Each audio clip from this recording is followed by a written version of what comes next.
The black heart of the zone, the true history behind the formation of the Lyubech anomaly belt.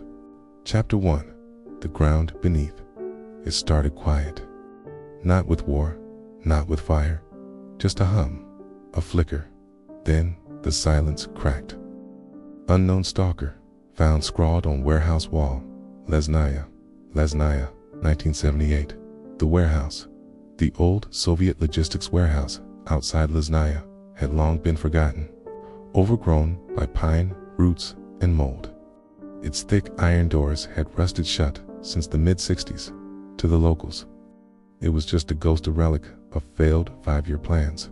But on an autumn morning in 1978, it opened again.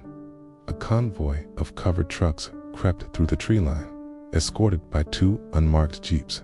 Men in brown wool coats and radiation masks offloaded crates marked with black triangles, surveying instruments, cables, chemical drums, and in the middle of it, all a steel container, humming faintly. Inside the warehouse, Soviet military scientists established a temporary command post. They wore no insignia. Their dossiers were redacted, but they operated with full control over the region. Orders were handed down, not questioned. The man in charge remained unnamed in the records, referred to only in code. Handler 17. Their mission: investigate the unexplained seismic distortions in the area. The Lesnaya woods were not ordinary. Birds migrated in looping patterns and fell from the sky. Entire swaths of moss grew in spirals. And beneath it all, sonar picked up the impossible: a vertical shaft, nearly 300 meters deep, cutting through the ground like a drill. No historical record, no geological logic. The soldiers and scientists called it the scar. Initial probes lowered. Into the scar melted. Compass needles spun. Static interference flooded every radio wave. Then the whispers began. Late at night, while recalibrating instruments near the rim of the shaft, soldiers reported voices, broken Russian, old prayers, incoherent begging. Some saw shapes moving at the edges of their vision-robed figures, boars with human faces, and a burnt humanoid creature that seemed to flicker like a mirage. They called it Ta, the burnt one. The whispers weren't hallucinations. Multiple men heard the same phrases. Some were driven mad. Others walked into the scar, never to return. Project Snaryad and the arrival of Ivanov in 1980. Moscow approved the full militarization of Lesnaya's operation. Project Snaryad Shell was formed an elite division under KGB oversight to research, extract, and potentially weaponize the anomalies within the scar to lead it. They deployed Ivanov, Vladimir, Serge, cold, ruthless, and brilliant. Ivanov had a reputation for making things disappear. He immediately ordered the construction of Object 12 Delta, a subterranean research bunker built into the walls of the Lesnaya scar. Hundreds of workers were conscripted. Most never left. Handler 17 objected to the plan, citing growing psychic disturbances among his men. Ivanov dismissed him as weak. Progress does not wait for consent. It demands sacrifice. Ivanov classified Directive Chi's first emission. On April 26, 1981, the first real test of the Snaryad pulse engine was activated. The device, nicknamed Lament 7, was intended to resonate the anomaly in trigger-controlled emissions. It did far more at 417. A shockwave of spatial distortion erupted across Lesnaya. Trees bent sideways without breaking. The air turned gelatinous. Sound vanished, then came back in reverse. Entire squads vanished. The warehouse itself twisted halfway through its structure like a coiled spring. When the light returned, a new world had been born. Asterisk, the zone awakens. Overnight, anomalies began to appear. Not just localized distortions, but phenomena that broke the laws of physics themselves. Swirling fields that shredded metal and bone. Zones of absolute silence, where even breath ceased to echo. Static spheres suspended mid-air that boiled water and blistered flesh. Its floating geometric shapes that hummed with a pulse no instrument could read.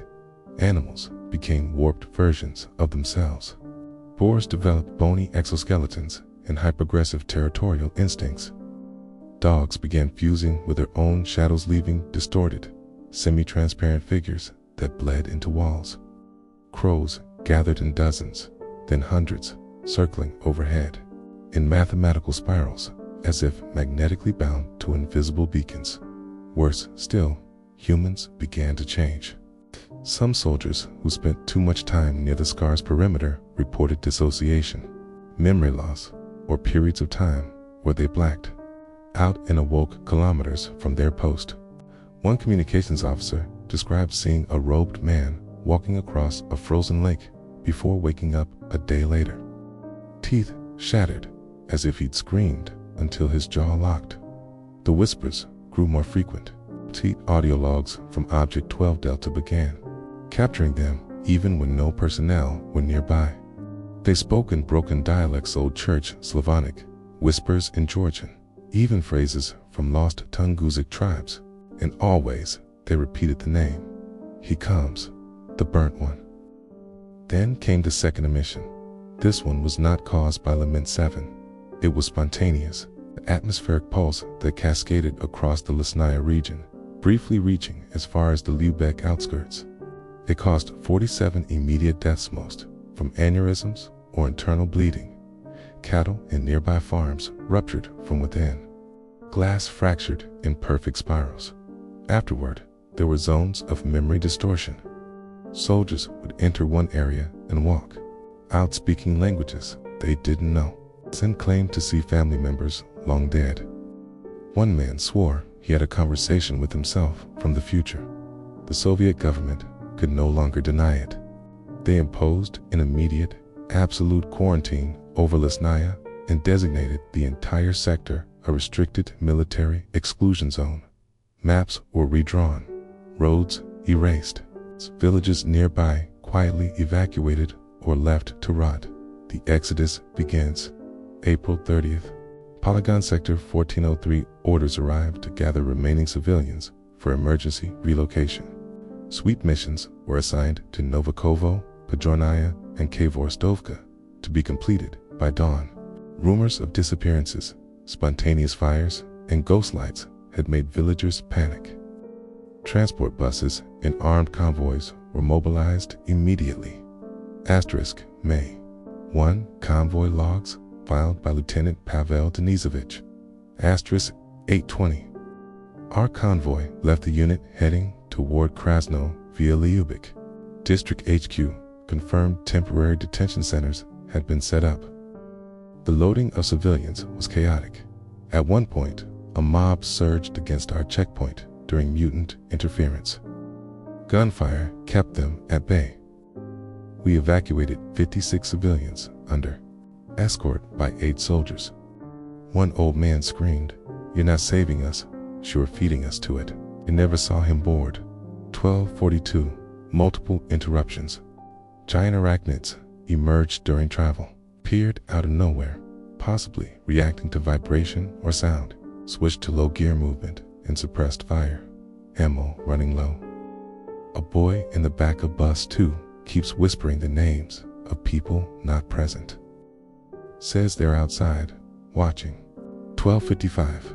Another skirmish near the old distillery. Arachnids are weak, but numerous. Ignaz Kmetsky volunteered to cover the rear in an abandoned traffic tower. Radioed HQ for immediate support. Last words before static.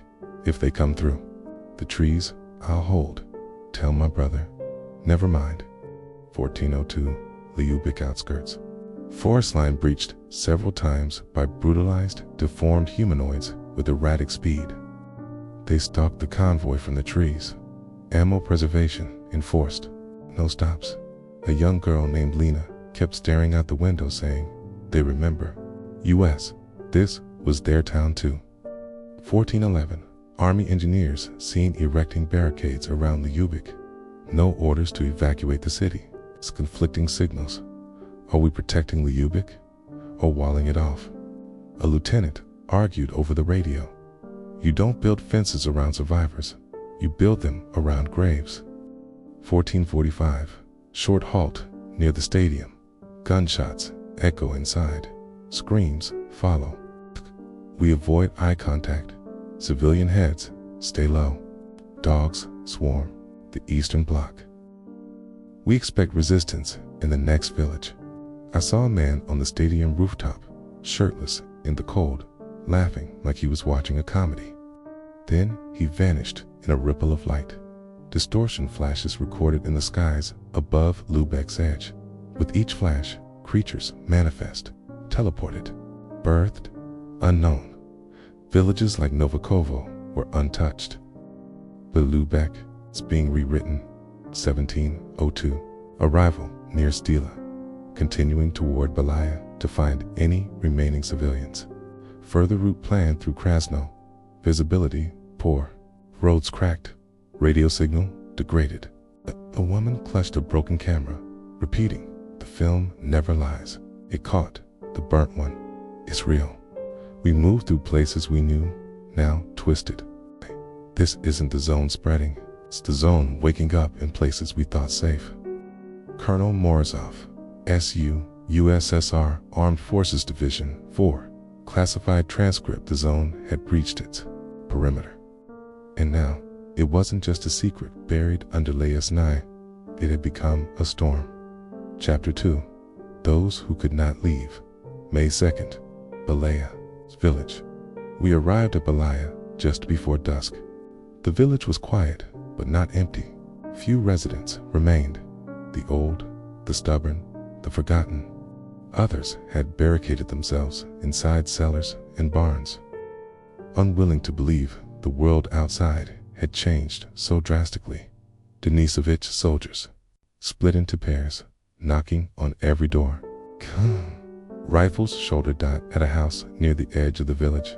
They found a man who had hung mirrors across every wall and window. He claimed the reflections were watching for replacements.